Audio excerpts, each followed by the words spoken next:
Enigmas 2018. Enigmas 2018. Todos los miércoles de 21 a 23 horas por Radio Atilra.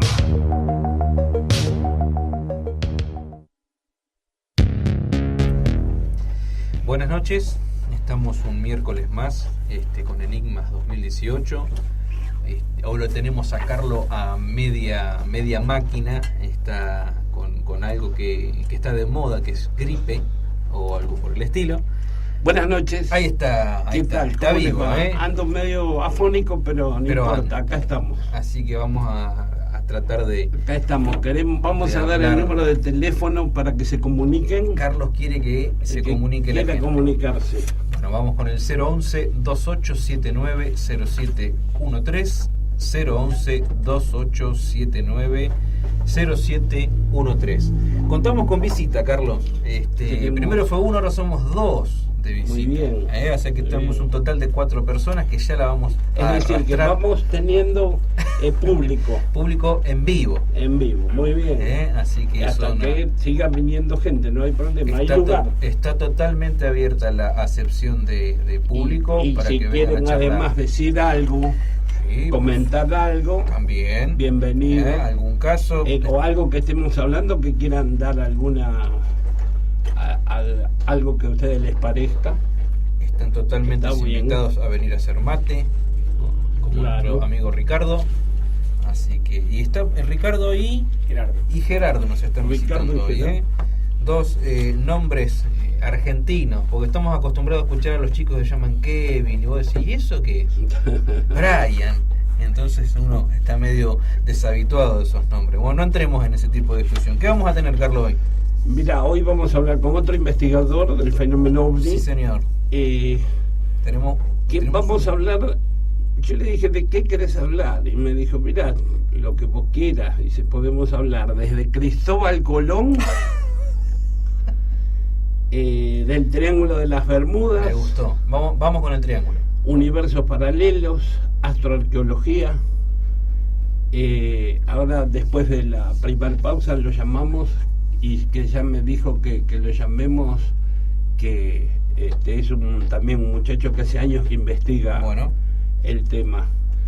Después tenemos algo que hemos preparado, que se llaman crop circles, o las marcas en los sembradíos. Son los típicos círculos que están apareciendo. Creo que el programa pasado estuvimos hablando algo un poquito, hablamos de y hoy eso. Vamos a entrar ya en dos. Es un tema interesante. Sí, lo vamos a particionar. Por ahí hoy vamos a ver 2 partes, el miércoles que viene 2 más. Vamos a tratar de hacer un cronograma desde el año 70, que fue una de las primeras apariciones, hasta los años 90, que se popularizaron con un bajo en el año 93-94, donde no hubo prácticamente casos, pero vamos a tratar de armarlo cronológicamente. Obviamente esto es en Inglaterra. Acá en Argentina hay casos bastante conocidos. En la provincia de Santa Fe se dan con habitualidad, pero hoy vamos a arrancar con un poquito de la historia de estos círculos del maíz. Uno de los casos que se habían dado aquí era en el pueblo de Malabrigo, ¿verdad? Sí, en la provincia de Santa Fe. Buenos Aires también tuvo en su época varios. Sí. ¿El año pasado fue lo de Areco? El año pasado fue lo de Areco. Más cercano. De hecho, se da en todo el mundo. Lo que pasa es que en mayor intensidad se da en Inglaterra. En realidad fue donde... Que ahí es donde comenzó el tema de los círculos del maíz. Que también hay varias teorías, pero ahora vamos a hablar un poco de eso después. Después traje también una nota interesante. Puede ser que hace más o menos 3.000 años existían unas baterías tipo pilas. He visto que en esa época han encontrado unas especies de vasijas hechas en barro. Exacto.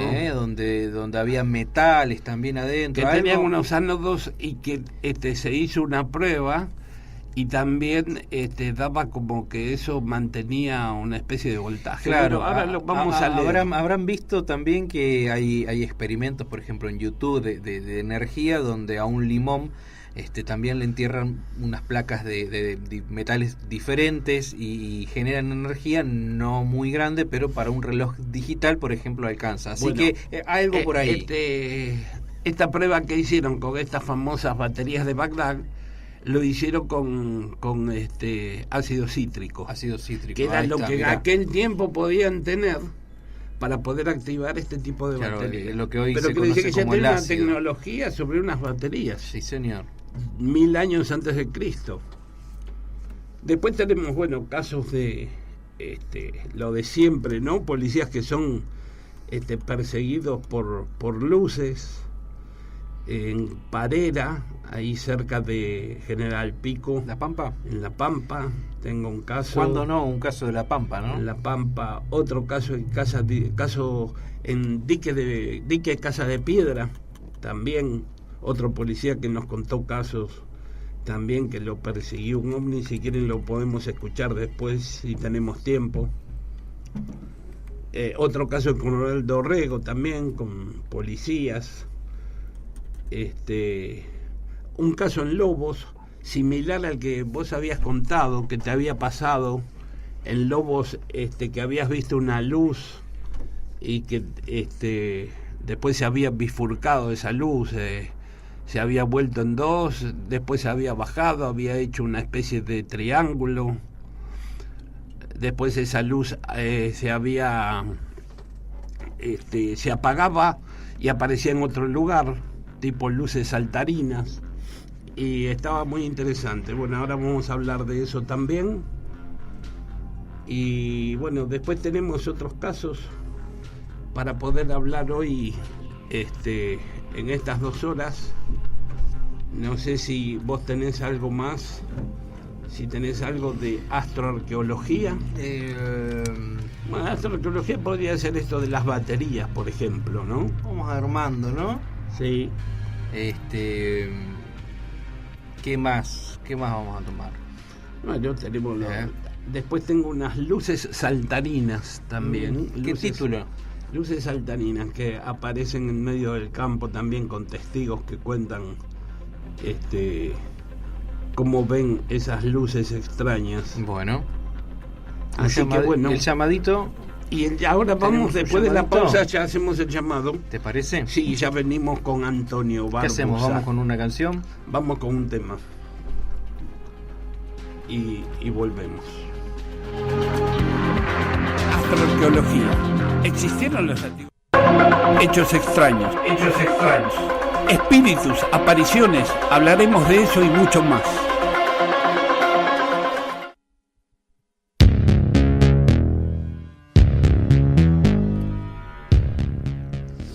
Aire. Bueno, aquí estamos nuevamente. Ahora vamos a ver si nos podemos comunicar con Antonio Barbusa para poder hablar con él, charlar un rato, que también tiene mucha experiencia, tiene muchos años de... Hola, Antonio, ¿estás ahí? Hola, ¿qué tal, Carlos? ¿Cómo te va? Hola, Buenas Antonio. noches a todos los oyentes. ¿Qué tal, Antonio? Buenas noches, Marcos te saluda. Mucho gusto, Marcos. ¿Cómo le va? ¿Qué Muy decís? bien, gracias. Muy bien. Bueno, aquí estamos al aire en Enigmas 2018 y bueno, tratando de charlar un rato. Habíamos hablado gusto, de que, sí, bueno, yo decía que vos también tenés muchos años de investigación, ¿no? En el tema, en el fenómeno ovni. Sí, prácticamente sí, empecé ya por los años 70, te imaginas, ¿no? De los años 70, mirá, sí. Más o menos, hace un más ratito. de 40. Sí. Sí, y bueno, y con eso hay mucha experiencia también, y muchas cosas. Sí, pero todos los días siempre se aprende algo nuevo, ¿no? Siempre hay algo para aprender, esto nunca se termina. Es un laberinto, los enigmas que hay en este mundo son laberintos. Sí. Decíamos no que qué puerta te encontrás. Ya desde la antigüedad, desde 1492, cuando Colón vino hacia las Américas, ya según su bitácora había visto algo, ¿verdad? Sí, es verdad. Hay una bitácora que se conserva en el Museo de España de Colón, donde realmente él y su navegante escribieron un caso extraordinario para la época, ¿no? Sí. Para los que navegaban. Yo siempre puse en discusión, en tela de juicio con respecto a Colón, porque para mí, y para muchos también historiadores, o geográficos, o cartógrafos, Colón aparentemente se cree que vino con unos mapas, que eran aparentemente del famoso pirata Piri Rey. Los famosos mapas de Piri Rey, sí.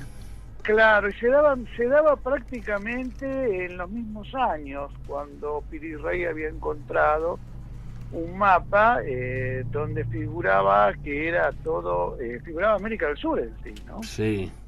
América del Sur, del Norte y Central. Es largo de explicar esto, pero voy a ser muy breve, donde el estrecho de Bering está unido a Rusia, sí. Y antes de la era glacial, donde el cono sur, que pertenecemos nosotros, estaba unido a la Antártida. Ajá. Así que era algo extraordinario, porque este hombre a mí me parece que se fue directamente con parte de cartas de navegación o el mapa que tenía Piri Rey, o copió algo por el estilo, sí. Porque yo no creo que se haya ido a la deriva como... No, ya se hablaba de que él tenía información de que había algo más allá, que había otro continente. Pero bueno, no importa, vamos al caso de realmente Cristóbal Colón. Es un caso magnífico y extraordinario, como lo repetí recién, para la época de 1491, 92, 93, que se vivía en ese entonces, ¿no? Sí. Sé que cuando fue avanzando con las 3 carabelas de Cristóbal Colón, aparentemente se cree esto, que ha llegado a pasar tal vez por el Triángulo de las Bermudas, porque en la bitácora él comenta, o es que escribe, los testimonios que da él y su navegante también, no me acuerdo el nombre del navegante, porque vos sabés que en un momento se tranquilizó todo el agua, no había más marejada, el viento era calmo totalmente, no había nada de viento que empujara las velas, o sea que se estancaron. El agua estaba en una, diríamos, ¿cómo te puedo explicar? No era un agua así muy azulada como es la del mar o verdosa, sino más bien oscura. Eso también llamó la atención y lo puso en la bitácora. Pero he aquí todo lo que pasó, porque en un momento ellos vieron 1 o 2 luces por el costado del barco, por los 2 costados, por un lado y por el otro. Eran unas luces que hacían unos pequeños giros o movimientos, aparentemente tenía movimiento de forma inteligente, que nosotros le llamamos los famosos OSNIs, ¿no es cierto? Sí, objetos submarinos no identificados. Exacto, sumergidos, claro, submarinos, sumergidos. Y bueno, en esa época no tenían ni idea de lo que estaba pasando, pero sé que mencionaba una luz blanca, sí, que estaba, diríamos, no muchos metros de la superficie. Resulta ser que una de las luces se eleva por encima del barco de ellos. Sí. Se eleva, se va elevando, y era una luz muy, pero muy brillante, comentan. Ellos realmente quedaron asombrados, ¿te imaginás, no? Claro, en aquel tiempo sabían, algo que volaba, claro, y que no era un ave. Claro, y salir del agua, primero verlo del agua. A trasluz, te imaginas, casi en la superficie, una luz tremenda. Y después la otra luz que daba vuelta, casi circulando por distintos barco primero, barco segundo, barco tercero, sí, o lo que estaban ahí, de repente también se elevó. Y se fueron estas 2 luces, estos 2 objetos. Yo no estoy hablando de plato volador, sino digo objetos luminosos que salieron, sí, del agua. ¿No sí, sí. Se elevaron a gran altura y desaparecieron. Cuando desaparecieron, ¿qué pasó? Al poco tiempo, los pocos minutos, empezó a venir un viento fuerte, y ellos siguieron navegando, pudieron seguir navegando gracias a ese viento porque realmente estaban estancados. Eso es lo que escribió Cristóbal Colón directamente en la bitácora del año 1492 o 91-92, por ahí más o menos, ¿no? Ahora bien, ¿qué pasó ahí? ¿Pasó realmente por el Triángulo de la Bermuda? Esa es la pregunta, ¿no? Sí. Que nos hacemos todos. Bueno, él llegó por esa zona cuando llega a América, claro, llega por el Triángulo. Eso es lo que se supone, porque lo han estudiado esa bitácora a través de los avances de Cristóbal Colón por el océano. Sí. Han estudiado y se cree que pasó por esa zona, porque él se había dirigido más bien a Centroamérica, claro, que sería El Salvador primero y después República Dominicana o algo por ahí. Claro, bueno, se piensa que llegó por ahí cuando llegó a tierra Colón. Pero eso vino posterior, pero cuando atravesó realmente que es lo venía... que este caso sucedió, un caso llamativo, ¿no? Bueno, de hecho, bien, el Triángulo de las Bermudas, vos sabés que sigue siendo algo muy interesante, ¿no? Sí, el Triángulo de la Bermuda es un abanico de contrastes de distintas opiniones. Vos sabés que realmente son unos fenómenos extraordinarios que sucede y ha sucedido y sigue sucediendo. En la Bermuda. No quiere decir que si yo me tomo un barco y paso por el Triángulo de la Bermuda me vaya a ocurrir algo, a veces sí, a veces no. Claro. Pero ha ocurrido cosas pero tremendas en el Triángulo de la Bermuda. Se han hundido muchos barcos y han desaparecido aviones que no estaban en el agua, los aviones estaban en el aire. Sí. Sabemos muy bien no sé si reiterarlo porque ya tal vez mucha gente conoce este caso de los 5 aviones del escuadrón de los la Armada Avengers de Estados Unidos, sí. En diciembre del 45 creo que fue, sí. Estaban haciendo unas maniobras estos 5 aviones y el teniente informaba por radio, decía que la brújula daba vuelta para todos lados. O sea, realmente no estaban totalmente asombrados y perdidos inclusive, ¿no? Sí. Porque ellos se dirigían a otro lado, creo que cerca de las Bahamas. Sí, no estaban en maniobras de entrenamiento totalmente ajenas a cualquier tipo de investigación sobre lo que ocurría en ese lugar.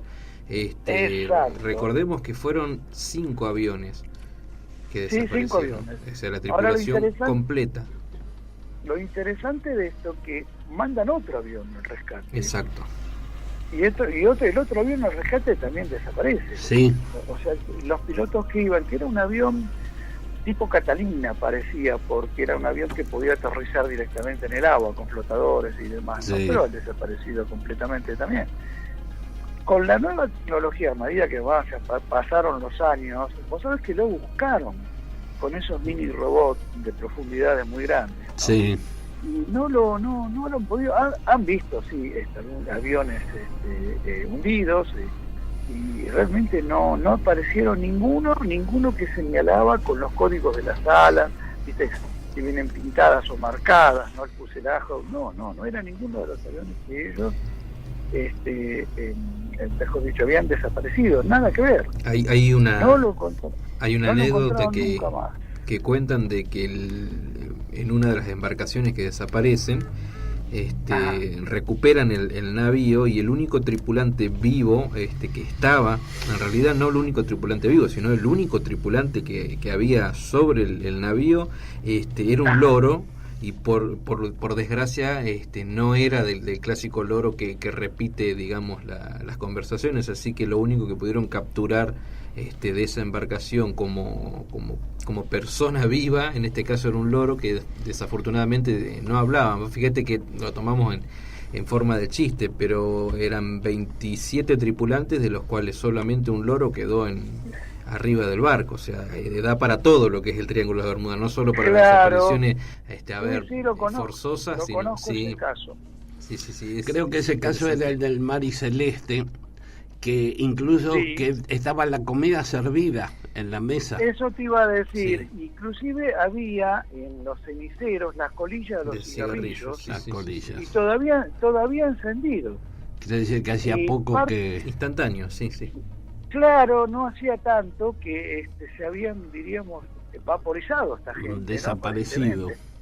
no sé si es el término correcto, pero sí, en el libro de Charles Berlitz, que bueno, se llama El Triángulo de las Bermudas, para mí es uno de los libros, un excelente libro donde toma muchísimas hipótesis, inclusive una de las hipótesis que para mí, o sea, no es que define lo que puede llegar a ocurrir ahí, pero digamos, tiene gran chance de lo que sucede, que es primero las fosas submarinas que se encuentran, y segundo el cambio de aguas, o sea, el choque del agua fría contra el agua caliente que genera, bueno, como en la Tierra se generan los remolinos, también remolinos de agua. Bueno, lo que sucede, sí, hay varias hay muchísimas, sí. Una de las hipótesis, te digo, porque fueron varios científicos hace mucho tiempo a investigar estos casos, ¿no? Una de las hipótesis son las corrientes del Golfo de México, claro, que son corrientes muy fuertes. Sí. Es muy probable que algunos barcos que se han hundido no lo encontraron porque la corriente lo arrastró, no vaya a saber a dónde. Uh-huh. Por otro lado, se cree que, diríamos, la parte del Caribe, que se forman muchas veces huracanes y ciclones o algo por el estilo, choca con el aire del norte, el aire frío, y forman un viento muy grande, y a veces se forman olas de 15 metros o más, y que pueden haber volcado esos barcos, o pueden haber, diríamos, por así decir, despedazar a veces a los aviones, ¿no? Porque son vientos muy muy grandes, salvo que el avión supere la tormenta y lo pase por arriba. Pero a veces sucede estos casos, y ha sucedido. Pero sí, hay algo que a mí me llama mucho la atención, porque mucha gente que inclusive ha ido en yate por ahí, o crucero, particulares me refiero, ¿no? Sí. Siempre han dicho que se desvía la brújula. Por lo general, constantemente pierden el norte magnético. Los aviones que pasan por ahí también pierden el norte magnético. También pierden el norte magnético. Es decir, hay una anomalía ahí del norte, ¿no? De que claro, la brújula gira para cualquier lado en ese lugar. Eso es como que directamente se desvía mejor dicho, por la gravitación de la Tierra, o sí, directamente la parte magnética de la Tierra se desvía totalmente. Sí. Sabes que se pierden, o sea que eso sigue sucediendo actualmente. Sí, yo recuerdo también algunas declaraciones de algún piloto de avión que en un momento dice que le empezó a girar la brújula para cualquier lado y vio una neblina, y como que entró una neblina, y que pudo zafar porque dice que al rato pudo salir de eso. Y después hubo otros casos que nunca más se los escucharon ni se los vieron, como que no pudieron salir de esa neblina y entraron, vaya a saber dónde, en otro plano, en otro universo. Y vaya a saber lo que ha podido suceder en ese momento. Porque ¿no? Si el avión cae, siempre algo se va a encontrar del avión. Lo extraño es que no se encuentre nada. No se encuentra porque nada. Viste que nunca se han encontrado restos de estos aviones que estamos hablando, ¿no? Y mirá, los aviones navales de la Segunda Guerra, los Avenger, creo que se llaman. Sí. Lo que se ha encontrado, pero no te digo, hace 5 o 6 años más o menos, sí, que mandaron otro mini submarino, que más o menos llegan a 4.000 metros, algo así, de profundidad. No sé si estaría, en este caso, esos aviones que han encontrado a 4.000 metros, pero te digo, son submarinos sofisticados, ¿no? Sí. Y resulta ser que encontraron algunos aviones Avenger, pero no tenían nada que ver con la matrícula de los aviones que han desaparecido. Han encontrado, por ejemplo, aviones de la guerra de Vietnam que no sé, se han desviado para ese lado, o algo o habrán ido para otro lado, pero la cuestión que, o aviones de los años 70, los años 50, sí, pero no encontraron no nada, tenían la matrícula de estos Avenger. Claro, pero no hay resto para nada. Así que eso Esto es muy llamativo, muy llamativo, y sigue siendo. Te quería hacer una pregunta, a ver qué... ¿Cómo no? No sé si has podido ver algunas noticias. Hace poco, bueno, relativamente poco, ¿no? El tiempo ahora no nos... podemos decir 1 mes, 2 meses, y por ahí nos parece poco en estos temas, ¿no? Porque no es algo de... A ver, no estamos hablando de política ni nada por el estilo, sino estamos hablando de algo, un tema muy especial. Apareció un barco en las costas cubanas, no sé si te enteraste, un barco que databa de los años 50, que había quedado a la deriva. No sé si te enteraste de esto. No me enteré, no. Bueno, ¿cuándo fue eso? Y esto, por eso te digo, mira, no aproximadamente unos 3 meses atrás, o no es certero en realidad. Bueno, resulta que los guardacostas o la gente, digamos, encargada de las costas cubanas ven acercarse una embarcación. O sea, hasta ese entonces no sabían si esta embarcación venía a la deriva, si estaba abandonada o no. La cuestión es que cuando logra, digamos, encallarse en las costas, lo abordan porque no daba señal, o sea, no daban señal para detenerse ni nada por el estilo. Y bueno, cuando abordan adentro de esta unidad, se encuentra que es un barco que databa de los años 50. Ahora no recuerdo el nombre de la embarcación. Inclusive encuentran papeleo dentro de lo que es vamos a decirle, la oficina del capitán o la habitación del capitán, bueno, con las últimas el camarote, datos, sí. Claro, con los camarote últimos oficial. Datos, exacto, que figuraban de los años 50, creo que 23 de abril de 1950 o algo por el estilo. Y bueno, desde ahí en más empezaron a hacer una especie de investigación sobre este tipo de navíos. Y bueno, pero lo concreto hasta ahora, por lo menos lo que se sabe sobre las últimas noticias, es que es un barco que databa de los años 50, y que supuestamente el estado de corrosión que tenía esta nave, este navío, no correspondía, estaba muchísimo menos deteriorado que una embarcación encallada, una embarcación fuera de servicio de los años 50. Eso es algo que le llamó la atención. Quería preguntar porque por ahí sabías, y me parece que está bueno porque se relaciona un poquito. Puede haber sido una de las embarcaciones que desapareció supuestamente en el Triángulo de las Bermudas. Para la próxima vamos a investigar. Lo que pasa es que son noticias, viste, que las tenés que tomar con pinzas. Sí. Claro, por supuesto, pero me llama la atención lo que me decís, ¿no? Sí. Que no estaba deteriorado por... Claro, el nivel de claro, exacto, no correspondía. El nivel de deterioro no correspondía a tantos años de estar a la deriva, porque se calculaba que era algo que había desaparecido en el Triángulo de las Bermudas. Hace 4 meses más o menos dieron la información. Sí, 3 o 4 meses. Pero que había aparecido ese barco a la deriva después de tantos años. Fue algo muy raro también. Acá en Buenos Aires pasó algo parecido con el Caribea, no sé si te acordás, pero estaba más tirado para el lado de lo paranormal, fantasmagológico, si queremos llamarle. Creo que lo hemos contado al caso, no sé si lo recordás, Carlos, pero bueno, yendo a lo de Cuba me parece interesante y me parece que puede estar ligado con lo del Triángulo de las Bermudas. Fue ¿Por qué no? Es una devolución, raro, ¿no? Digamos, una devolución de tanto que se llevó. No, yo creo que debe haber algo que donde entra el ovni, como dice Serpa, el ovni de repente no se lo ve más, como que entra en una alcancía, como que entra en ese otro plano y nosotros lo dejamos de ver, ¿no? O que hay ovnis que no los vemos porque no nos dan nosotros nuestro rango de visión. Claro, yo siempre digo, las veces que hemos visto tanto parte en Córdoba como parte más que nada en Victoria, donde pronto voy a estar otra vez. Sí. Por el Congreso. Y te digo que yo siempre le digo a los muchachos también cuando vamos o hacíamos esas investigaciones, que nos pasamos noches de frío también ahí, ¿no? Sí. Siempre digo, ellos como que bajan la cortina, ¿viste? Sí, claro. Para que no lo vean.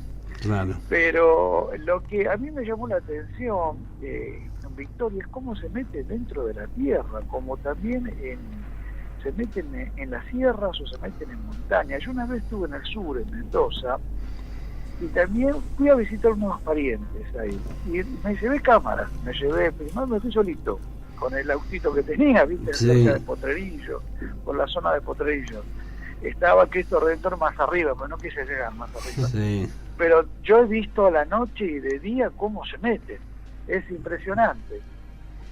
Parece que no hay puerta, no hay nada, y cuando son más o menos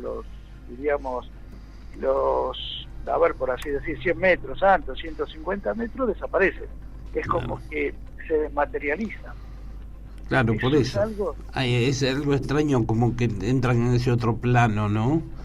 Como que nosotros lo vemos y traspasan una montaña, pero se desmaterializan, no aparecen más, no se los ve. Claro, una vez hablando con Fabio Serpa, nosotros, vos sabés que vivimos en una tercera dimensión, estamos encerrados en esta tercera dimensión. Más allá de que, bueno, existe una cuarta dimensión gracias a Einstein y otro científico aparentemente, pero está comprobado también, ¿no? Pero lo que voy a lo siguiente, Serpa me dice, ¿sabes cuántas dimensiones hay? Más de 100. Es impresionante, dice, hay, porque bueno, según los contactados, según él, porque él ha tenido grandes investigadores también, ¿no? Sí.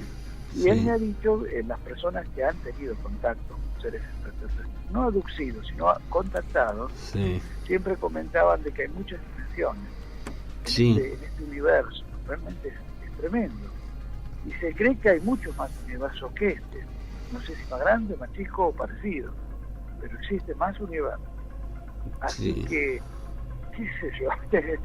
Sí, está la teoría de los astrónomos que dicen que existe el multiverso, es decir, múltiples universos, que no es el único universo, por eso se puede pensar que hay múltiples planos o dimensiones, ¿no? Y sí, es una teoría que los contactados hablan de que a ellos les llega de que existen muchas dimensiones, pero por lo menos la cuarta dimensión la ciencia lo está aceptando, de que ya existe una cuarta dimensión. Está comprobado una cuarta dimensión de espacio y tiempo. Hasta mismo los astronautas que fueron a mucho menos de la velocidad de la luz, hay décimas o milisegundos que realmente se han adelantado a lo que están en la Tierra. Exacto. O sea que con relojes atómicos, ya lo han probado. No envejecen lo que envejecerían en la Tierra estando en el espacio. Es verdad. Ese es por la curvatura del espacio, por la ley de gravedad. Bueno, decime, ¿vas a ir al Congreso de Victoria? Voy a ir al Congreso de Victoria, sí, ya nos salimos el 31 prácticamente. Se van el 31. El primero se irán el viernes. Claro, el congreso es el 2 y el 3. Sí, sábado y domingo. Sábado y domingo. Nosotros vamos a estar el viernes. Se van el viernes. Claro, porque mientras nos asentamos, ponemos las cosas y todo, bueno, nos preparamos y ya el sábado a la mañana más o menos nos iremos para allá. Para decirle a los oyentes que este fin de semana el próximo es el Congreso en Victoria, Entre Ríos. En el Cine Teatro. En el Cine Teatro de Victoria, que va a haber un congreso sábado y domingo, 2 y 3 de junio, hecho por las Simondini, Andrea y Silvia. Bueno, estuvo al aire Andrea contando sobre el congreso. Estuvo contando. Sí, la sacamos al aire, estuvo contándonos que iba a venir la Fuerza Aérea de Uruguay, de Chile, de Perú, que con la Fuerza Aérea de Perú estaba muy interesante porque dicen que fue la primera vez que le mandaron un avión militar a que le tire a un objeto volador no identificado. Eso va a ser interesante. Que lo va a contar el que va de la Fuerza Aérea, de la comisión investigadora, ¿no? Y después, va a haber un montón de investigadores más. Y entre ellos va a estar el piloto que realmente fue testigo del caso Bariloche, Polanco, sí, va a estar. Realmente fue un caso extraordinario. Nosotros estuvimos en el 95, en ese entonces era TC, Canal 7. Estuvimos con él y con Cipazú, que el gendarme que venía más atrás, y vio todo, el ovni como se le ponía en el fuselaje, se le ponía arriba del ala. Es uno de los casos más no es la palabra conocido, sino coherentes, importante de la Argentina, por la cantidad de testigos y la calidad de los testigos, ¿no? Pero una de las cosas que a mí me asombró en ese caso es que por fin hubo un piloto, como el caso Polanco, y el copiloto también estuvo, que se animó a decir eso. Se animó a contarlo. Se animó, porque vos sabés muy bien que los pilotos tienen esos exámenes psíquicos, ¿no? Sí. Que a veces no pueden hablar porque puede tener consecuencias. Claro. Y tienen miedo que por ahí lo pasen a otro lado, lo pasen a un biplan, por así decir. Lo que pasó... o lo echen, ¿no? Exacto. Entonces, lo que pasó en este caso, que como venían los gendarmes en otro avión, más arriba, y gente del torre de control también vio ese objeto extraño, no pudieron guardárselo, entonces tuvieron que decir lo que había pasado, y encima se había cortado la luz 2 veces en el aeropuerto. Sí, se puso todo oscuro Bariloche. Sí, entonces no podían ocultar. Culpa al generador, viste, que no era, que se había quemado fusible, y no era nada de eso, realmente. No, la primera vez se corta toda la luz en Bariloche, ponen el grupo electrógeno, y la segunda vez cuando va a aterrizar se corta el generador. Claro. Fue un caso muy interesante. Yo creo que mundialmente es uno de los casos más importantes. Sí, y yo para mí, mirá que hubo casos en Argentina muy interesantes, ¿no? El caso Blanca, ¿viste? El otro de Tucumán también, hubo muchos casos muy interesantes. Pero este caso de Bariloche fue extraordinario. Fue extraordinario, porque vos lo vieras a los dos gendarmes, que en ese entonces creo que era mayor, el otro, de grado, ¿no? Y el otro era capitán, el copiloto, con el uniforme hablando en televisión, diciendo que sí, que era una luz realmente con movimientos inteligentes, que no era un globo, no era como las pelotudeces que a veces te dicen. No, realmente no era un fenómeno atmosférico, era algo que se movía para un lado para el otro. Era algo extraño. Y le iluminó toda la cabina Polanco iluminó prácticamente. Y hay algo muy importante también en este caso, que todos los instrumentos no se movieron para nada, no se desequilibraron, o sea, por la forma de decir, no le afectó, no se enloquecieron, no le afectó, no le afectó a los instrumentos, no le afectó para nada, porque vos viste que ellos tienen una, diríamos, como un plasma energético que a veces hace que, diríamos, forma como una, a ver, ¿cómo te puedo decir? Como algo eléctrico que electromagnetismo, por así decirlo. Exacto, mejor, como algo que supuestamente los cubre para no chocar, para tener algún tipo de... Qué interesante. Exacto. Que es todo lo contrario, claro, es todo lo contrario a los casos normales que dicen que se le descontrola el instrumental. En este caso no pasó, lo saca de... Claro. En este caso de Polanco, no, pudieron llegar a aterrizar bien. O sea que, más allá de las luces de emergencia que pusieron, pero no tuvieron ningún problema. Él contaba que no tuvieron ningún tipo de problema en aterrizar, ni los instrumentos funcionaban normalmente, pero este hombre no era la primera vez que veía un caso así. Esta vez fue muy grande lo que vio. Él había tenido otra experiencia. Otras experiencias, sí. Pero cuando se largó a hablar, bueno, le contó la experiencia anterior y esta. Así que bueno. Bueno, Antonio, muchas gracias por el tiempo. No, al contrario. Vamos a volver a llamar en otro momento. Y bueno, está bueno, me gustó particularmente porque se habló de varias cosas y eso es lo lindo. A veces cuando el entrevistado que tenemos tiene un solo tema y se vuelve recurrente, es medio como que entonces esto me gusta porque hay dinamismo y se tocaron varios temas. Es como una charla de café, ¿no? Eso es lo que está bueno. Eso está bueno. Te agradezco. No, gracias. Por favor, les mando un abrazo a los dos.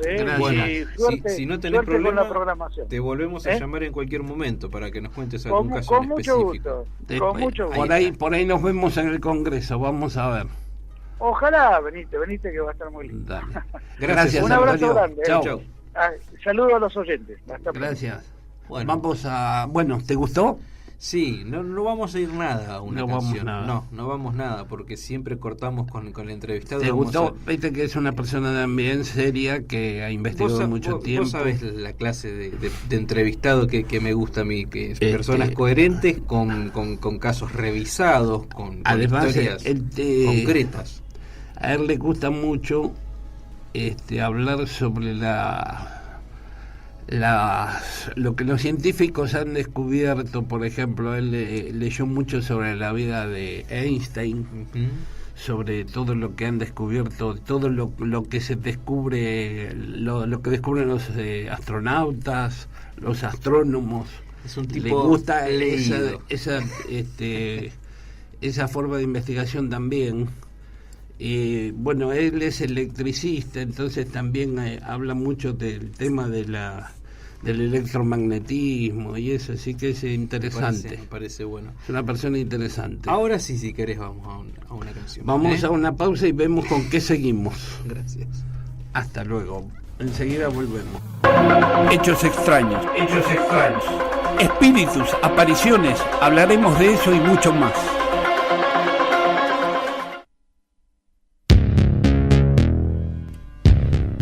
Bueno, aquí volvemos después de esta charla con este investigador Antonio Barbusa, muchos años de investigación. Sí, interesante porque incluso él toca varios temas, y ahora, bueno, lo bueno que va a ir al Congreso de Victoria, va a ir con otros investigadores, y bueno, después veremos que nos cuente qué pasó, igual que Ricardo Cibades, pues nos tienen que contar también qué fue lo que pasó. Sí. Va a ir como corresponsal nuestro del grupo JIFE. Si quiere.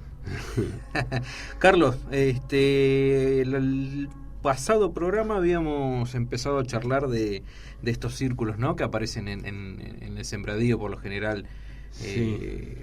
La mayoría ocurren en Europa, pero nosotros hemos tenido acá en Argentina también algunos lindos círculos. No sé a quién atribuírselos. Yo, de mi parte, vos sabés que no estoy muy de acuerdo con la teoría extraterrestre. Para mí esto es algo terrestre hecho por algún artista, pero hay algunas situaciones, o mejor dicho, algunos de estos círculos que no coinciden las horas hombre para poder realizarlo. Perdóname que dicienda, pero por favor, pero hay tantos círculos desde el año 70 a la fecha. Este año han aparecido círculos también, y si todavía no se descubrió quién los hace, es porque es algo extraño, igual que la mutilación de ganado. Ojo, puede ser, yo no lo llevo tampoco a algo extraterrestre, sino que también puede ser una enfermedad de la Tierra. Hermosa enfermedad de la Tierra. O algún tipo de energía. Hay distintas teorías que varios investigadores han tenido la buena voluntad de tirar investigaciones, de tirar teorías, a ver si alguna de estas puede llegar a dilucidar algo, ¿no?, sobre estos círculos y formas misteriosas que aparecen de la noche a la mañana. ¿Querés que entremos con la primer parte? Por favor. Y después con una de las teorías. Dale. ¿Te parece? Y después lo charlamos un poquito. Bueno, vamos a aclarar ante todo, porque hay algo que existe y se llama plagio, que nosotros no queremos hacer. Por eso vamos a decir que el fragmento que vamos a leer de esta primer parte de los círculos es de un trabajo que se llama Señales, que pertenece a Werner Andrews y a Hans-Peter Ruth, dos de los investigadores de los crop circles más importantes de Inglaterra. Así que, sí, dicho esto, pasamos al informe. Fue a inicios de la década de los 80 cuando los dibujos de los campos de cereales comenzaron a atraer la atención del público. El 15 de agosto de 1980, en Wiltshire Times, publicó un artículo sobre 3 extraños símbolos circulares que habían aparecido en unos campos de avena, cerca de Westbury, ciudad de Wiltshire, en el sur de Inglaterra. Cada uno de los círculos tenía un diámetro de 20 metros. Nada parecido había sido visto anteriormente, ni nadie tenía una explicación de lo sucedido. Un año más tarde, Patrick Delgado, un ingeniero inglés jubilado, se encontró 3 dibujos en un campo de cereal cerca de la ciudad de Winchester, en Wiltshire. Estaban situados en el valle de Chitford Head, ciudad de Winchester, cerca de la autopista 272. Un gran círculo central estaba flanqueado por idénticos más pequeños a forma de satélite. Pat Delgado se quedó tan impresionado que informó el descubrimiento ni bien los pudo fotografiar. En esa época, una teoría muy extendida para explicar estos fenómenos afirmaba que estos podrían llegar a ser lugares de aterrizaje de los supuestos ovnis. Sin embargo, con el paso de los años, esta teoría ha sumado adeptos debido a que la complejidad aumentaba años tras años. 2 años más tarde, en 1983, volvieron a aparecer dibujos en el valle de Chitford Head. Esta vez eran 5. Collie Andrews, ingeniero eléctrico de una central de energía, detuvo su coche a un lado de la carretera que cruza Devil's Punch Bowl, el nombre que usaban los lugareños para referirse al valle, y divisó un pequeño grupo de gente que se había reunido cerca de Telpat Hill, una colina que se alza sobre Winchester hasta una altura de unos 167 metros. Al mirar hacia el valle, vio una gigantesca formación de 5 círculos, uno grande en el centro y 4 pequeños a su alrededor. Como señala Mitchell Heinemann en su libro Crop Circle, Andrews se quedó abrumante ante lo que había visto. La perfecta simetría de cada dibujo, la posición de las plantas de trigo que parecían formar grandes espirales. Esto era asombroso y fascinante. Sintió inmediatamente atraído por él y por la magia que creaba este fenómeno. Bajo la pendiente pudo observar la formación más cercana. Pensó en distintas alternativas que pudiesen explicar la figura, pero descartó todas rápidamente. Ese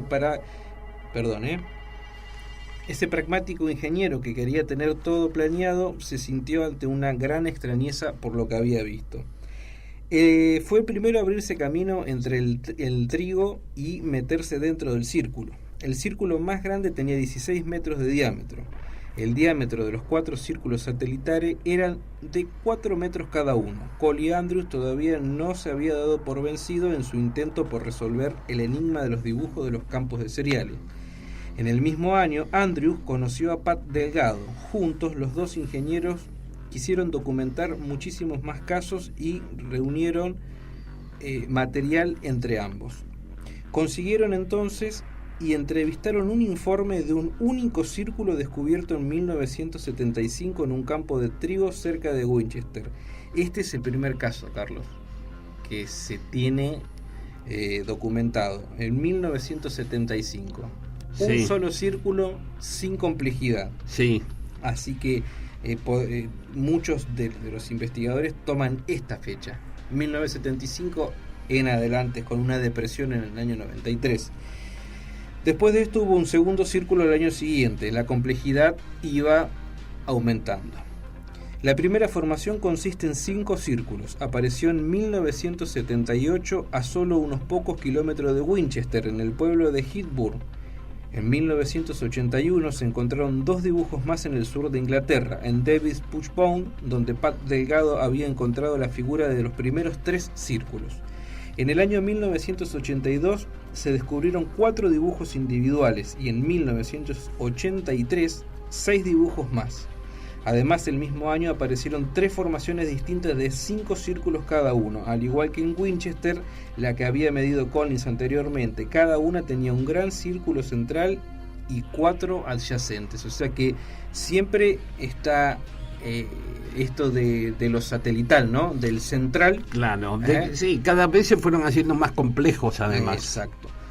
Un año después de la formación similar que atrajo la atención especial, fue descubierta por Hailing en Ariston el 27 de julio de 1984. Era este tipo, vamos a decirle así, era un famoso político inglés que tenía como hobby la fotografía.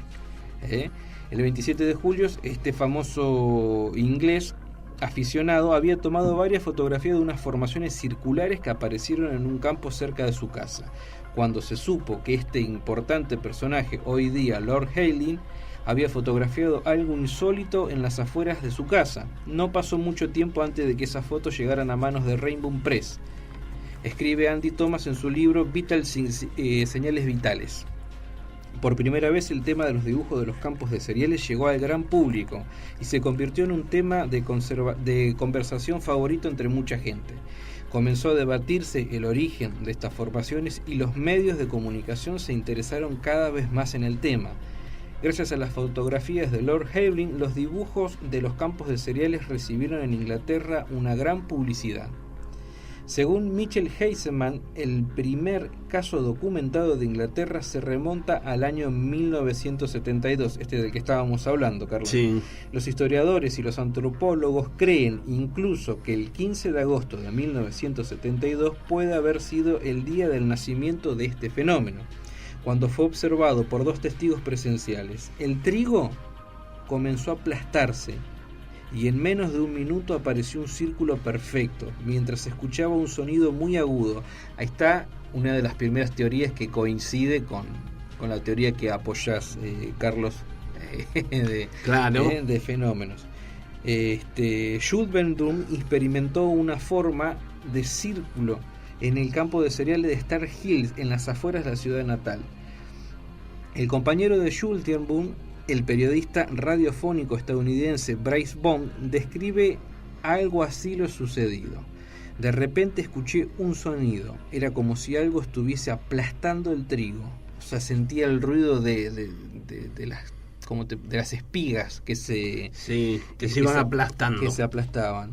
A lo que dijo: esa noche no había viento. Miré a mi alrededor, la luna acababa de salir y brillaba con fuerza. Una gran marca se formó ante mis ojos. El trigo fue aplastado en una formación que iba al sentido contrario de las agujas del reloj. Aquello tenía forma de un triángulo de unos 7 metros aproximadamente de ancho. Me quedé ahí durante varios minutos. Se me puso la piel de gallina y percibí un olor dulzor en el aire. Fíjate vos cómo se van sumando más experimentaciones, ¿no?, sensoriales. Claro. El aire a mi alrededor era cálido.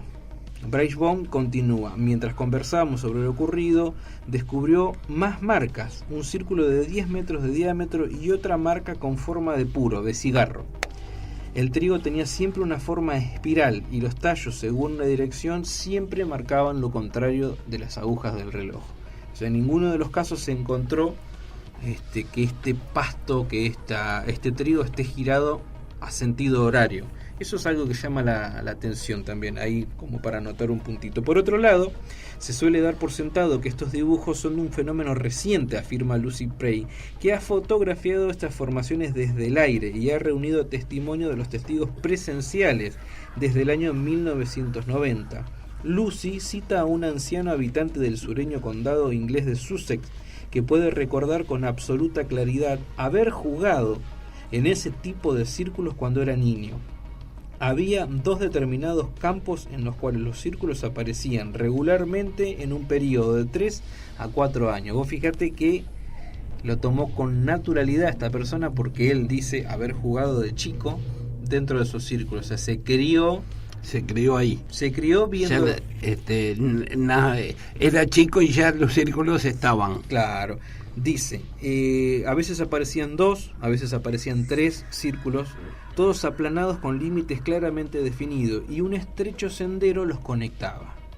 La gente mayor, la verdad, no le presta atención. Nadie tenía tiempo para fotografiarlos y mucho menos para intentar crear algo que pudiese dañar la cosecha.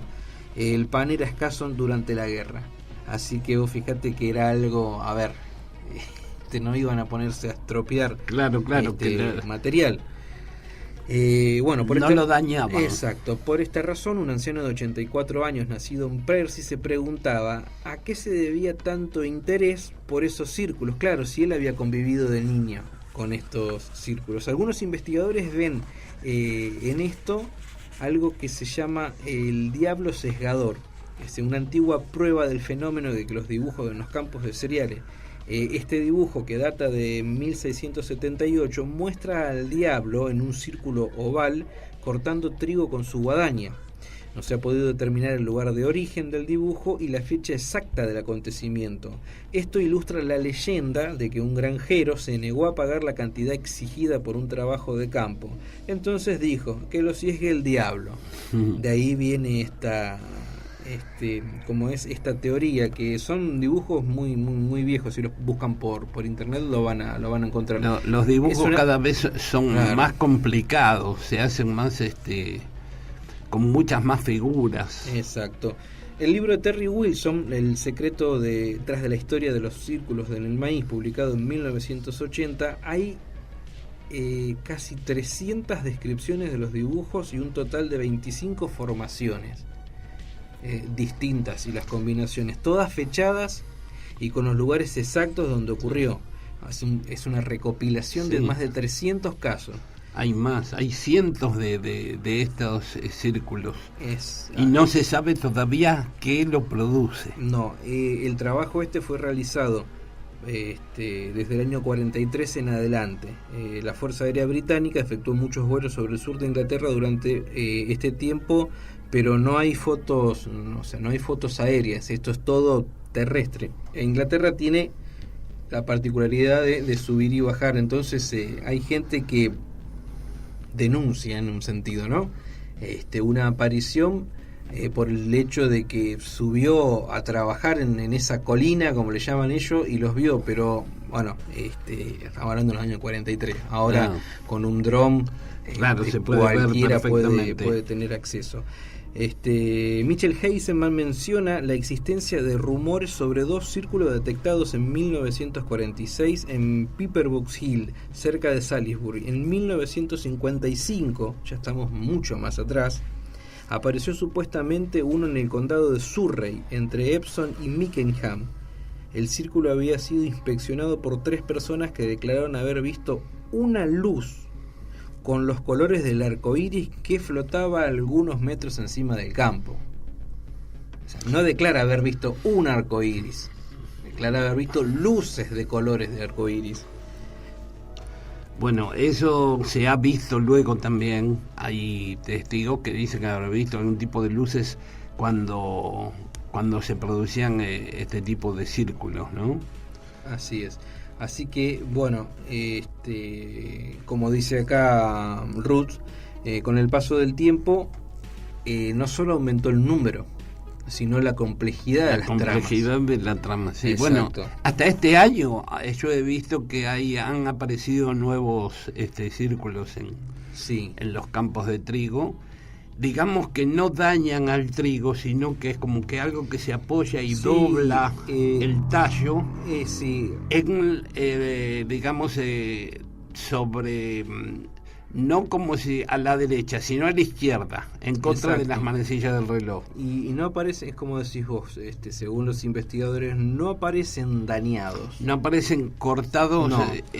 Ni rotos. Bueno, es una de las teorías que, ¿te acordás que había 2 viejitos jubilados que se divertían haciendo esto con un tablón? Hecho uno, claro, pero en uno de los momentos un agrario conocido había declarado de que el trigo tiene una particularidad de crecimiento y que esa zona particular, la que él había investigado, aclaró de antemano no creer que esto sea fuerzas extraterrestres ni nada por el estilo, pero lo que le llamó la atención es que el crecimiento, o sea, el doblamiento de cada una de las espigas no correspondía a lo que podía haber sido un aplastamiento, sino que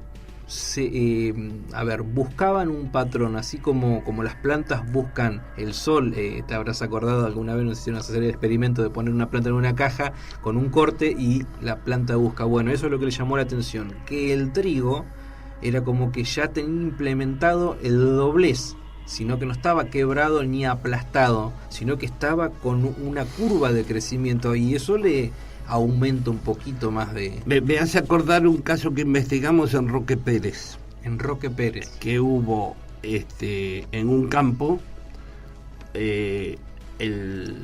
las plantas de trigo estaban torcidas, dobladas, sin estar rotas. Claro.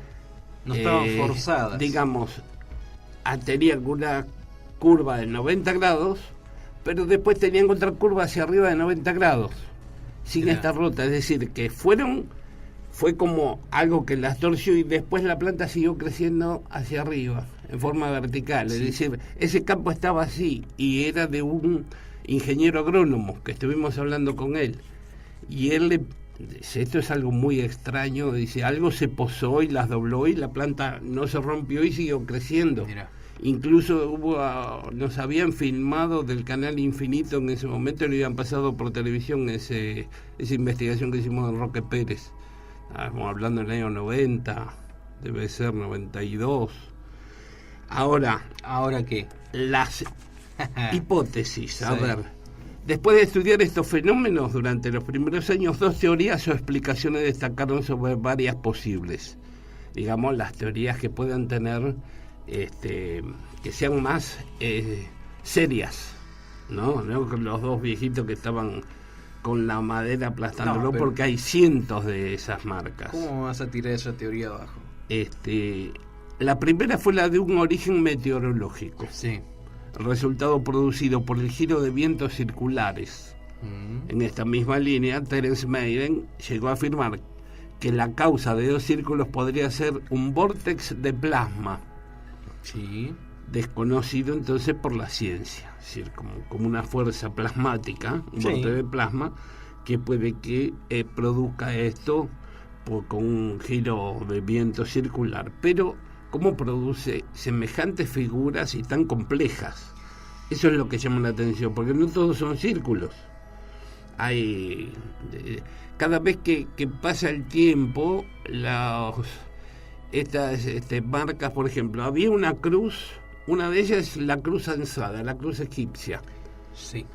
Es una. El candelabro judío, el de 5 puntas. Sí. Y así te puedo nombrar un montón de cosas. La supuesta placa de oro que la Mariner o la Voyager fue al espacio con el hombre y la mujer también como una copia también apareció replicada. Está replicado. Un montón de cosas muy raras. La segunda teoría, y más extraña por el momento, incorporable, sostenía que los círculos eran producidos por fuerzas naturales manipuladas por una inteligencia no humana, lo que más tarde derivó en la hipótesis Gaia, la madre tierra, ¿no?, que aduce un llamado de atención de la tierra como entidad viva a los hombres que la amenazan. Un mensaje de la tierra, como que está amenazando a la tierra y que está queriendo dar un mensaje, porque estos son mensajes. Estas figuras en los campos de trigo que siguen apareciendo son mensajes. Ahora, ¿de quién? No sé. La exquisita armonía y perfección de formas, el complejo entramado de símbolos, la inexplicable manufactura de tales prodigios nunca hallaron explicación, aunque los ovnis están jugando un papel determinante en este proceso. El investigador Buzz Fowler, inglés, esbozó una interesante teoría que fue conocida a inicios de los 90. Luego de relevar círculos desde el 85, de recoger y analizar tallos de cereales de círculos separados entre sí por más de 150 millas, se encontró con trazas de radiación de alta frecuencia. Bueno, ahí cambia el asunto. Saliendo a la superficie una característica común, el descubrimiento de tallos aislados que habían quedado en pie en el interior de las marcas. Todos estos tallos estaban doblados a 55 centímetros de altura. Como te digo yo, como lo de Roque Pérez, estaban doblados a esa altura. Además de presentar pequeñas grietas o marcas de quemaduras en lugares idénticos. Ello estaría indicando una radiación de alta frecuencia, y las quemaduras podrían deberse a la acción de microondas durante la formación del círculo. Claro. No se sabe qué fuerza invisible es capaz de semejante acción en tan poco tiempo, porque esto aparece de la noche a la mañana, y la teoría de este investigador es de un rayo de microondas, sugiere un fenómeno controlado, no ya por su acción, sino por su visible resultado. Una serie de eventos se han relacionado con la aparición de las marcas bolas de plasma fotografiadas por científicos japoneses e ingleses, donde se han encontrado posteriormente marcas, niebla, frecuentemente poco después de una formación, chirridos, lo que hablabas vos de los ruidos, y sonidos agudos grabados en los campos de los círculos. Mira, ¿a qué lo atribuís? Te puse en jaque. Esto último... ¿Te interesó? Sí, estas bolas de energía, fuerte, sí. Estas bolas de energía que pueden producirlo. ¿Y de dónde vienen? A ver. Fenómenos que todavía la ciencia no conoce. No, fenómenos humanos. O que no conocemos. No te gusta la teoría humana. Para mí es algo, es plasma. Es plasma que existe y que todavía no sabemos cómo funciona y que para mí produce esto. ¿Vos sabías que el humano desarrolló una impresora 3D? Sí. ¿Te imaginaste alguna vez que se podía imprimir una comida? Sí, una remera. Sí. A ver, yo te pregunto eso. Vos decime. Vos decís que puede ser algún tipo de investigación avanzada que esté produciendo esto desde los años 80, 75. E inclusive antes. No desde aquel tiempo. Mira, si vos me lo decís ahora, puede ser. Bueno, pero a medida que con los drones, años, te van dando pautas. A medida que, fíjate que los primeros eran rústicos. Sí. Ahora ya son más avanzados. Te da la pauta de que se está implementando tecnología en esto de los... Puede ser que esto esté manejado por otra fuerza inteligente, terrestre o extraterrestre, y que puedan manejar estas bolas de plasma y que estas bolas de plasma produzcan eso. Es otra teoría, puede ser. Digamos que estamos de acuerdo en la teoría de los círculos, de las bolas de plasma. Sí, después, si es terrestre o extraterrestre, es algo que no conocemos todavía y que la ciencia no pudo determinar. Lo que te puedo decir es que es muy interesante. Esto es un enigma me lleva también esto. Si es plasma inteligente, sí, me lleva también al valle de Hesdalen, al valle de Dalen en Noruega. Ahí yo realmente no tengo teoría contradictoria. ¿Por qué? Porque están las filmaciones simultáneas donde se demuestra la inteligencia y se demuestra también no la inteligencia solo por responder a los estímulos lumínicos, sino porque se han visto estas manifestaciones de energía esquivar los árboles plasmáticas, ¿sí? De una forma como si fuesen murciélagos, por ejemplo, que tienen la perfección para esquivar un obstáculo. Eso se vio. Algo como pasa acá, que es algo inteligente aparentemente, lo que está produciendo esto. Y en Hesdalen, digámosle a los oyentes lo de Hesdalen.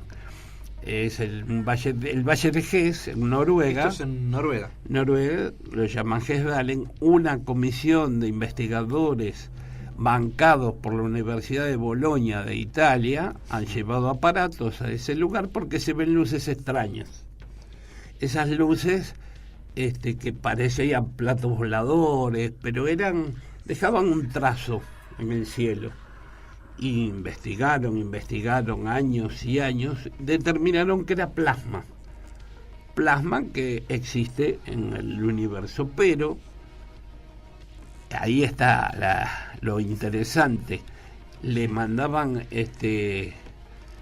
rayos lumínicos, sí, láser, y esto contestaba. Ajá. Contestaba lo mismo, es decir, 2 veces le contestaba 2 veces. Entonces ahí los desconcertó. Era plasma inteligente. Por lo que se vio, sí. Y esto es lo que me lleva también a entender algo de esto de los círculos. Y no sé si no tiene que ver también con la mutilación de ganado.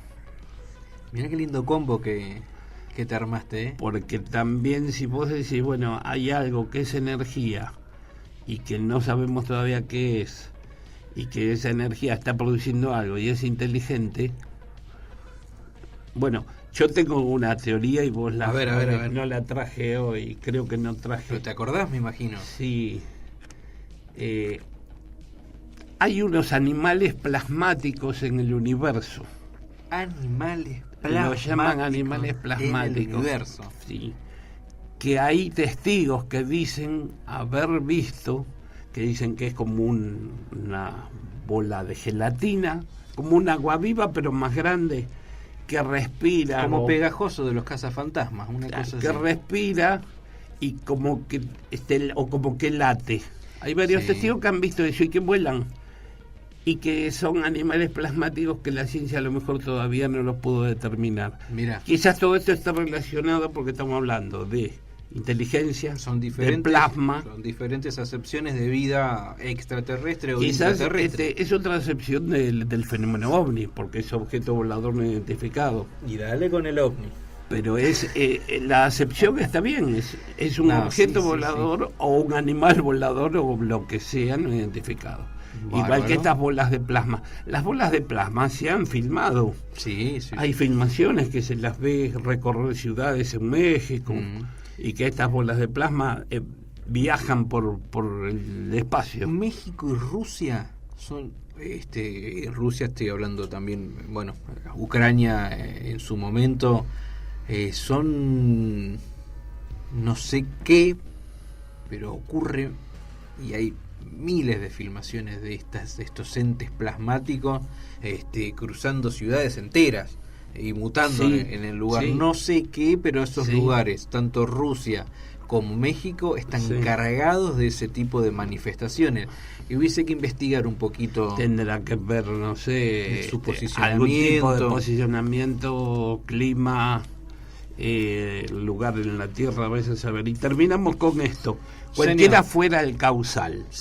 Este debería ser por lo menos contenedor de una inteligencia capaz de medir, calcular y con un exquisito gusto por la combinación de formas y significados. Fenómeno. Porque para mí también esto es un mensaje. ¿De qué o de quién? No sé. O sea, no está bien, lo de los mensajes es comprensible. Pero bueno, lindo debate se armó, pero vamos a tener que ir a una pequeña pausa para reorganizar el despelote de papeles que hicimos. ¿Con qué continuamos? La próxima voy a traer lo de los animales plasmáticos. Después del corte te digo con qué continuamos. ¿Cómo no? Encuentro cercano. ¿Existen los ovnis? ¿Qué hay detrás del fenómeno? Averigüémoslo juntos.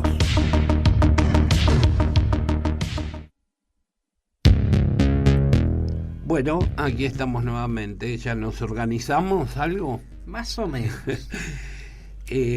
Tengo unas grabaciones hechas de otro caso investigado en La Pampa, en el lugar, como dije, Dique Casa de Piedra, que está en la parte bien al sur de La Pampa, casi al límite con Río Negro, donde está el río Colorado, que hace del límite entre La Pampa y Río Negro.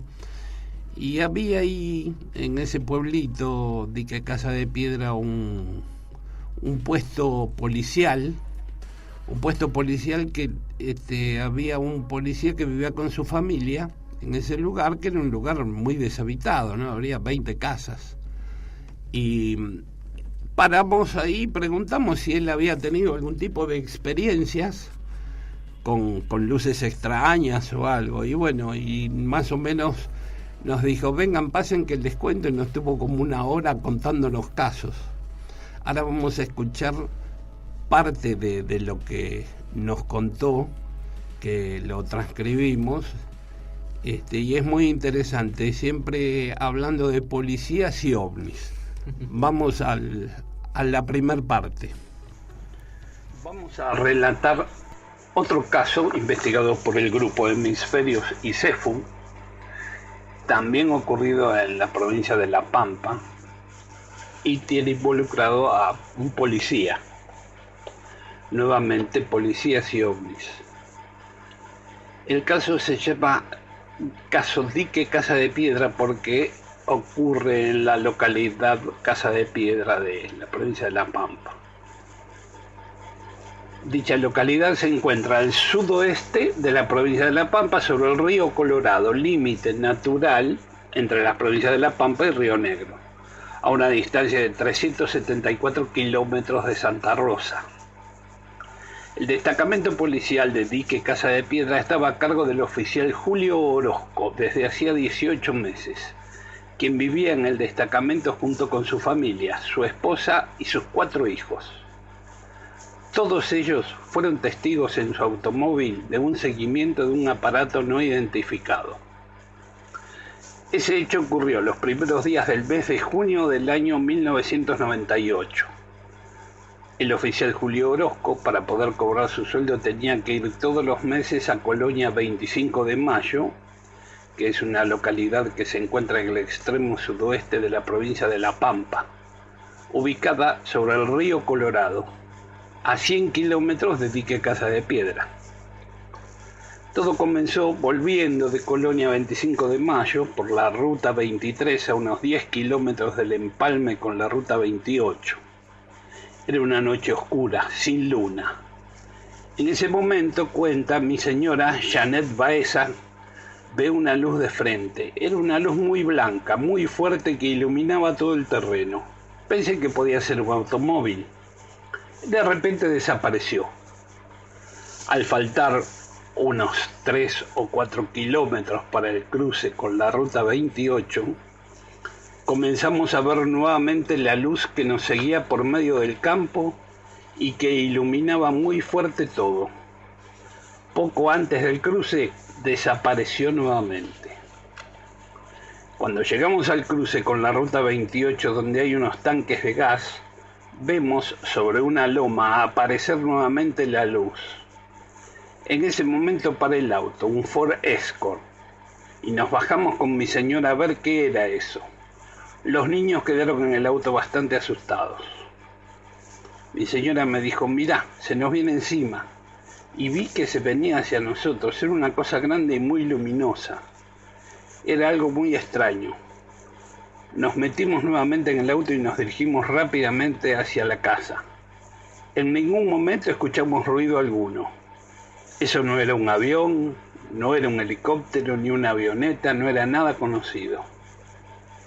Se veía que eso venía atrás nuestro, siguiéndonos por medio del campo. Tendría más o menos un tamaño de 4 a 5 metros y estaría a una distancia de 1000 metros de nosotros. Al llegar a la casa guardé el auto y enseguida llamé por radio a Colonia 25 de Mayo y le comuniqué a mi superior lo que nos había sucedido. Cerramos la casa y miramos por la ventana, pero ya no la veíamos.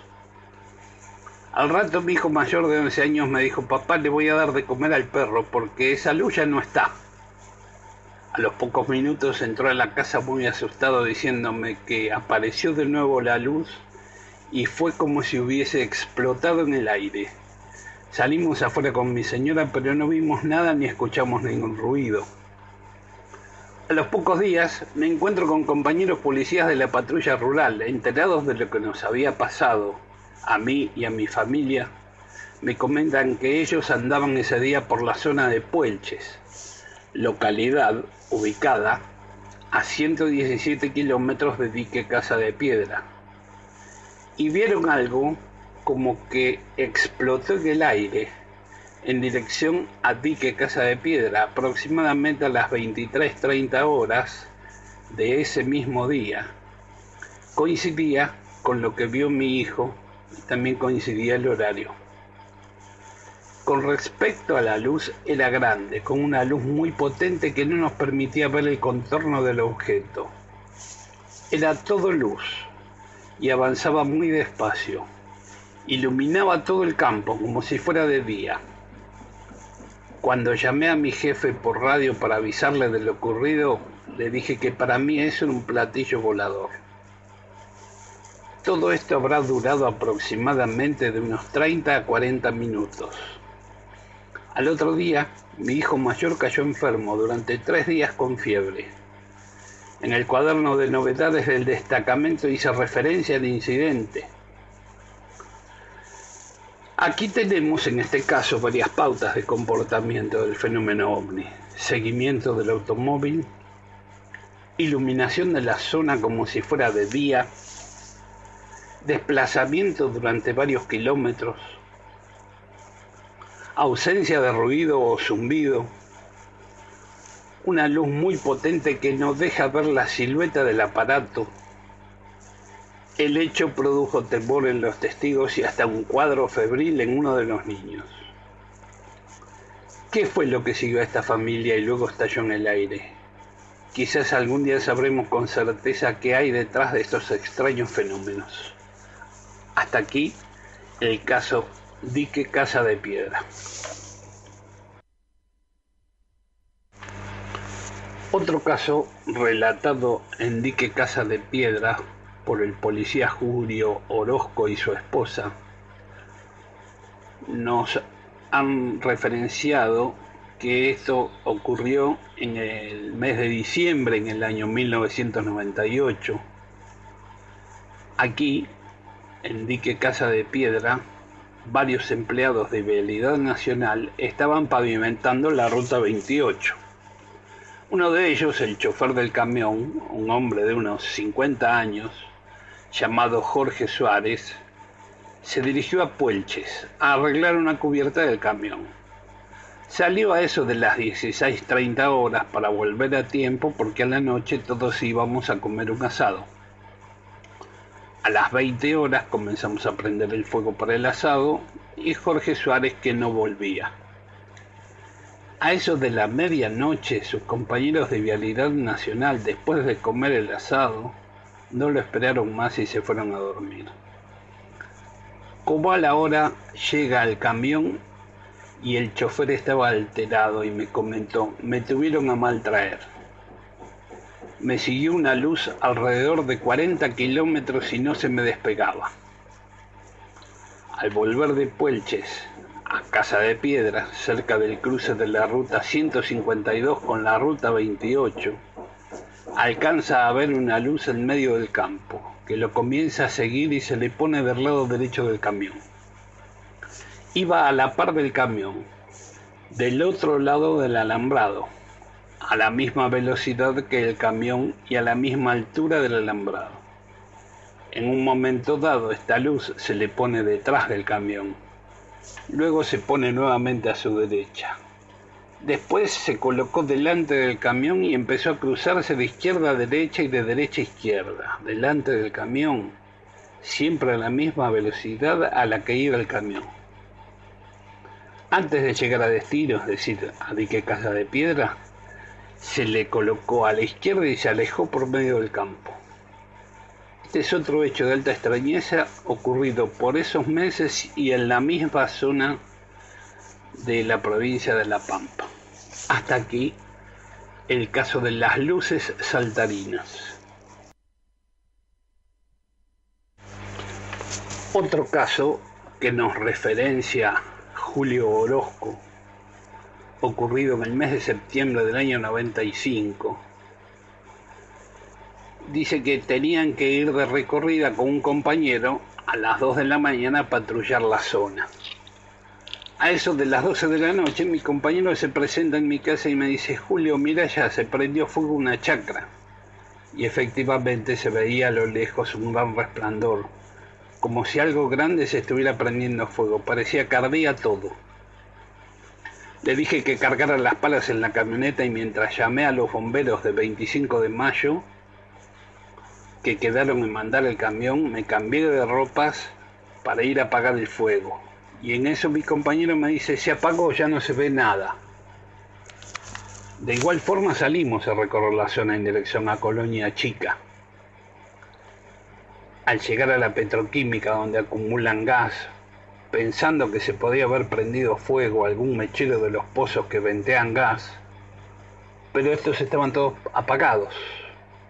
Personal mismo de la petroquímica nos comentaron si habíamos visto el fuego, ese grande que había a 5 o 6 kilómetros de aquí, que se apagó de repente. Yo le dije que por eso vinimos, recorrimos toda la zona, pero no descubrimos nada. Ni pasto chamuscado, ni árboles quemados. Al poco tiempo, en dirección a Colonia Catriel, veo un tremendo fuego. Subo a la torre y veo que es cerca del Instituto de Previsión Social. Dejé a mis hijos con una vecina y me fui con mi señora. No llegamos a recorrer más de 10 kilómetros y cada vez el fuego se veía con menor intensidad. Al llegar al lugar recorrimos la zona y nuevamente no encontramos nada. Es todo un misterio. Varias veces nos pasaron casos similares, que los dimos en llamar los incendios que no son. Hasta aquí el tercer caso relatado por el oficial Julio Orozco. Bueno, hasta muy aquí bueno. Lo del policía Julio Orozco ahí en La Pampa, de Casa de Piedra. 3 de los relatos que nos hizo, porque nos hizo pasar, nos hizo sentar, preparó mate, llamó a la familia, a la esposa y a los hijos y nos entró a contar todo y pusimos grabadora arriba y grabamos como una hora. Eso es lo que iba a contar. Esto son reportajes hechos a cassette, sí, que fueron desgrabados. Desgrabar significa sentarse con una hoja, el dedo entrenado para poner pausa cada ratito e ir tirando a la hoja escrito todo lo que... Con el cassette se podía hacer. Claro.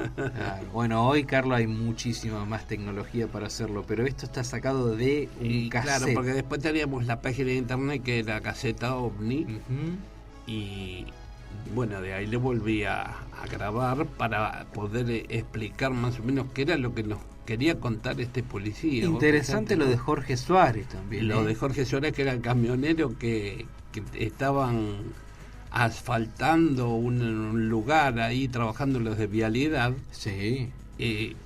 Ellos estaban comiendo, se habían preparado el asado para comer y habían ido al otro pueblo que más cerca, creo que estaba a 150, 200 kilómetros, Puelches.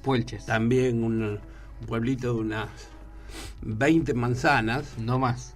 Y tardó como 8 horas. Y cuando llegó, dice que ya habían terminado de comer el asado, ya se habían ido a dormir y que llegó exaltado porque lo siguió una luz. Bueno, en La Pampa es normal este caso de que las luces persiguen a los autos, a los testigos, como le pasó a este policía cuando venía de cobrar de Colonia 25 de Mayo, que venía con un Ford Escort con la familia, con los 3 chicos atrás y la esposa con él. Muy bueno. Que vio que se le acercaba la luz y nos dijo, como buen policía me subí al estribo y tenía los largadistas y miré, y como vi que se me venía encima eso, me subí al auto y salí corriendo, me fui a casa. Era cerca de la casa. Muy bueno. Y después los incendios que no son, otro de los temas también que nos contaba, de que veían algo luminoso en medio del campo, como que se estaba incendiando, y cuando llegaron no había nada. Y no eran los únicos testigos, había más gente. Bueno, esto de los incendios que no son en medio del campo ya nos habían contado otra gente también. Sí, no me acuerdo ahora bien que nos había contado cuando era chico en la ciudad de Córdoba. Pudieron ver algo que ellos describen que sí, que parecía una persona prendida a fuego, literal, así como te digo, que corría una velocidad terrible e iba incendiando los pastos secos en verano. Sí, no puedo recordar el nombre del testigo, pero me lo contó viajando en un colectivo, y él se acuerda que cuando era chico, para él era el diablo, ¿no? La clásica representación. Pero estos incendios, bueno, en este caso sí eran incendios reales, pero que los producía alguien que parecía correr en llamas entre medio del pastizal. Se veía como que había una persona en llamas que iba... Pero acá estaban seguros, cargaban la pala, porque este policía, antes de ser policía, era bombero. Ajá. Entonces, dice, cargábamos la pala en la camioneta, cargábamos todo, veíamos el incendio, llamaban a los otros compañeros. Cuando llegaron no había nada. Dice, pero nos pasó varias veces.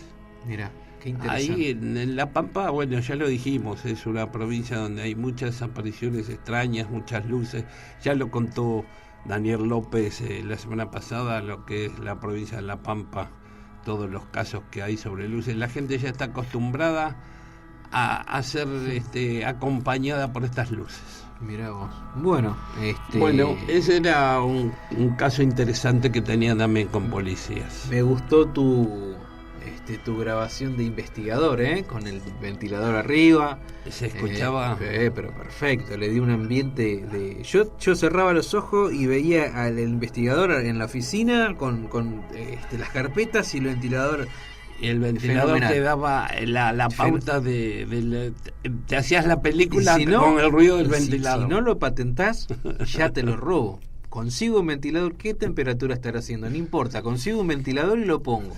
Todo torcido que suena. Bueno, hay ventiladores que lo podés hacer girar al revés. El aire lo te va hacia arriba, entonces ese para invierno puede ser. Los clásicos ventiladores de invierno. Claro. Una anécdota chiquitita. Mi viejo era electricista también y lo llaman quejándose de que los ventiladores no tiraban frío y la gente había comprado efectivamente ventiladores de invierno que yo desconocía que existían, pero funcionan con el calor de las estufas, lo hacen envolvente, uno de los primeros split de la época. Porque el ventilador tiene una palanquita y lo hace girar al revés. Exacto, en vez de enfriar. Interesante. Muy interesante. Bueno, mirá dónde llegamos. No tendrá nada que ver con los fenómenos extraños. No, pero térmicos sí. Pero sí térmicos. Bueno, ¿qué tenemos? ¿Tenemos algo más, Carlos? ¿O hoy vamos a hacer el deleite de la operadora de irnos un poco más temprano? Mira, lo que yo tengo va a tardar más de 10 minutos, que eran las famosas pilas de Bagdad. Si querés leo una parte, es lo único que nos quedaría. ¿No crees que merece un poco más de tiempo? Bueno, entonces completamos en unos minutos para la próxima. Y cerramos. Hablemos de algún caso de ovni o de parapsicología. De parapsicología. No tenemos a nadie. Tengo un investigador que vamos a llamar el próximo miércoles, que va a hablar. Tiene investigado apariciones marianas. Interesante. Él es Cristian Vera, otro investigador, que me dijo que el miércoles que viene lo llamemos, que él tiene investigado casos de apariciones marianas. Está muy interesante y que lo quería preparar bien para pasárnoslo el próximo miércoles. Y lo que queremos conseguir para el próximo miércoles es la entrevista con uno de los dueños de este local de comidas que hablamos, donde La Casona. Sí, donde supuestamente ocurren hechos extraños. Sí, bueno, tendríamos que ver si podemos hacerle algún tipo de nota. Exacto. Para después ver si podemos traerlo. Traerlo. Exacto. Bueno, muchísimas gracias a los invitados por haber gracias por el mate. Y bueno, nos veremos el próximo miércoles. El próximo miércoles nos vemos, y le queremos comentar que estamos empezando a subir los programas al Facebook. A YouTube, sí. A YouTube, sí. Podés entrar a Facebook y pones Enigma 2018 y te lleva. Te redirige. Te redirige. Bueno. Ya creo que el primer programa está subido. De esta temporada acá en Radio Batilra. Sí. Después vamos a subir los de radio. No importa, lo de la radio anterior. Bueno, muchas gracias. Hasta el próximo miércoles. Gracias por todo.